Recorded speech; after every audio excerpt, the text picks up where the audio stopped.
Hey there, thanks so much for joining me here. Let me make sure that I've got the right settings here. Now, there's just been a big drop of Cubase 15, and I'm actually headed out the door to a screening, and I am so excited about this that I am just shoehorning this into my day because now there is amazing new integrations between Cubase and Dorico with Cubase 15. So before I get into the very most exciting thing, which I think is probably going to have me working all weekend to figure this out and report back next week, some background for folks that are maybe newer to this, just for about 30 seconds, okay? Bear with me because I know there are probably some people very excited about this.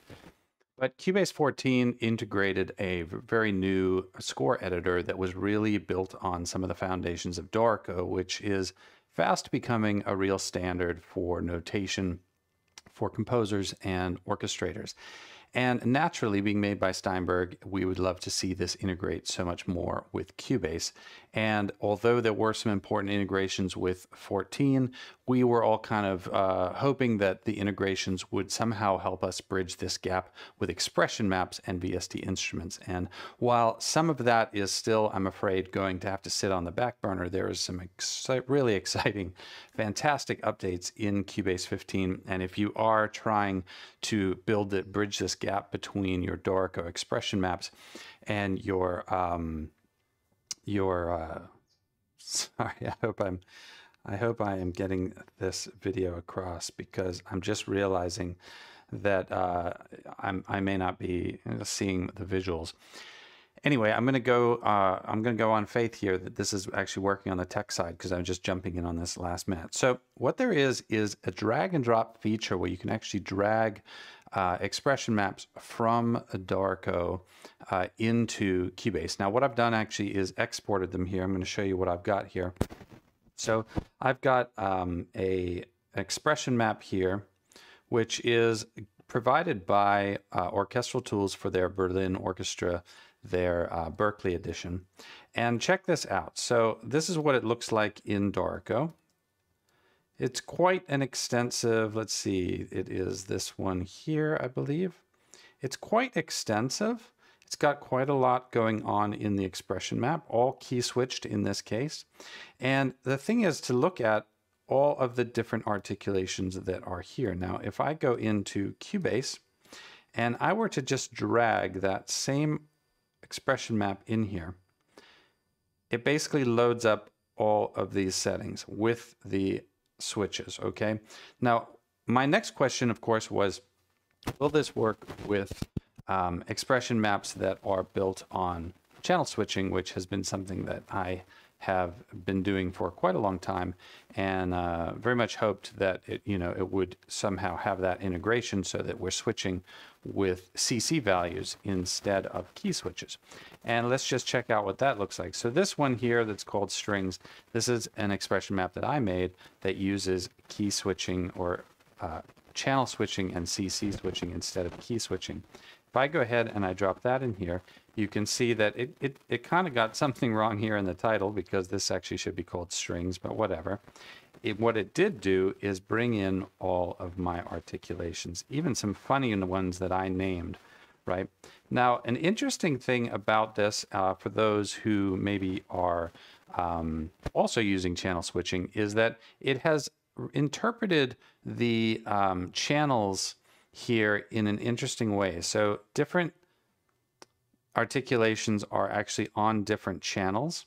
So for example, this here should be actually showing up. Oops, let me close that up.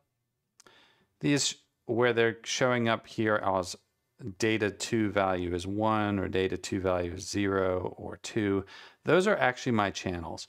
And these are being registered currently as note on events. I am hopeful that that will get updated and fixed without too much delay.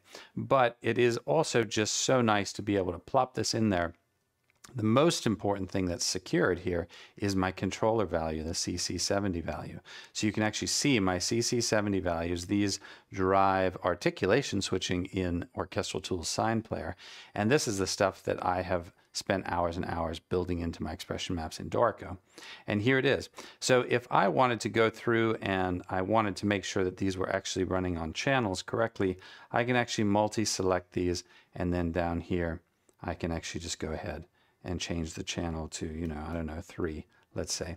And now we'll see that those ones are set to channel 3. So there's a lot that can be done to overcome this in the short term. It's way, way, way more of a time saver than if I were trying to, you know, put this whole thing together from scratch as I have. So things to take away from this is that there is essentially a drag and drop ability to bring your Dorico expression maps into Cubase 15. Now there doesn't seem to be a sort of formal import process. If you do use the import features here, like so, then you get a dialog window that is really limiting your view into Cubase's expression map file extension. So my first reaction was, well, you know, the import's not really, there is no real import except of existing Cubase expression maps. I tried the drag and drop and hallelujah, it worked, right? So I'm going to be diving into this a lot more. There are a couple more features that I think are really, really stand out, which I've got on this list over here. Per-articulation delay compensation. This is huge as well, like huge, because this exists in Dorico, the ability to set a different negative delay compensation for your spiccato sample versus your staccato sample versus your sustain sample. That is actually in here as well. So you can actually select the articulation you want. And then for some reason, they've called it attack compensation. I'm not sure exactly why, because it's a little bit misleading. It's not really an attack compensation as much as it is negative delay compensation. And my initial cursory look at it is that you wouldn't actually set this to a negative number. You'd set it to a positive number, but it would actually be compensating by that amount. So in other words, if you wanted to play the sample 25 milliseconds early, you would not set your delay compensation to -25. You'd actually set it to 25, which is a bit unintuitive, and maybe that's why they call it attack compensation. But it's there, and it's per articulation, which previously was something we were only seeing in Dorico.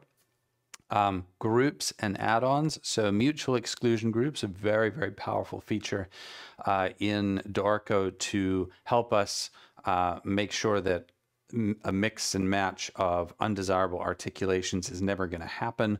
You know, for example, if we make a mistake in our notation, we're of course never going to want let's say legatos and sustains to be playing at the same time. We want one or the other, and they can be in mutual exclusion groups, things like that, where we want to make sure that if a sample is playing, that there are certain other samples that cannot play because it would create an unrealistic mock-up. So that's huge. And then the last thing, which is really amazing, is that there is, if I go ahead and just select, I love the updated look here of how the expression maps are showing. But if we also load this up in our key editor, right, and we look at the articulations, we now have this articulation lane here. So this is really exciting. There's going to be a lane, there is a lane, just like the one that you'd see in Dorico, beneath your MIDI notes that show you which articulation from your expression map is actually being recognized and triggered against those notes. That's a really, really helpful way to troubleshoot and make sure that your expression map is being interpreted correctly. And now it's in the key editor here in Cubase. So I think what you know, what I'm seeing is what we had all hoped for. Some very great features here now that are going to help us, but it definitely shows us that the folks at Steinberg, the Cubase team, and the Dorico team are really taking it very seriously to see how they can integrate the workflows from Dorico and Cubase, and that there's a continued effort, there's a continued investment on their behalf to make sure that they're bringing those things closer and closer together. The updates in this particular Cubase 15 release, I think, are of highly significant value to anybody working in Dorico. I am going to be investigating it more and hopefully providing some more insights on that very, very soon. But I was very excited about this. I know it's got a lot of value for viewers of this channel, and I wanted to reach out as soon as I could. So there you go. I will be online again with more updates as soon as I can. I will be traveling this weekend, so I'm not sure how much flexibility I'll really have for that while I'm traveling, but this is very exciting. I hope everybody gets a lot out of this video, and I will see you next time I can get online. All right, take care.